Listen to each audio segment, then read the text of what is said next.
केन्दुझर जिला तेलकोई थाना सिंकुलाबाहाल गाँव में दुई नाबालक भाई पोखरी रे गाधौथुवा बेले 9 वर्षर सान भाई पानी रे बुड़ी मृत्यु हेबा परी एक दुखद घटना घटी जाइछि। सिंकुलाबाहाल ग्रामर संतोष नायक दुई नाबालक पुओ सौम्य रंजन और शक्ति रंजन गाँवर कटा पोखरी रे आज सकाळे गाधौथिले। गाधौथुवा समय रे सान भाई शक्ति रंजन गभीर पानी को खसी जाई पानी रे बुड़ी जाइथिला। यह देखि बड़ भाई सौम्य पोखरी रे पाखकू गोरु चराउथुवा देखि लोकंकु उद्धार करबा साहाय्य लोड़िथिला। सान भाई शक्ति को गभीर पानी अचेत अवस्था उद्धार करा जाइथिला और तेलकोई गोष्ठी स्वास्थ्य केन्द्र को निया जाइथिला। तेबे सेठी शक्ति को डाक्तर मृत घोषणा करथिले। वर्तमान स्कूल बंद थिबा बेले बालकंक बापा बेंगलोर रे काम धंदा करबा को जाइथिबा बेले मां जमी को काम करबा को जाइथिले।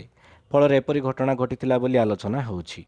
केन्दुझरु रामचंद्र बेहेरांक रिपोर्ट उत्कल खबर।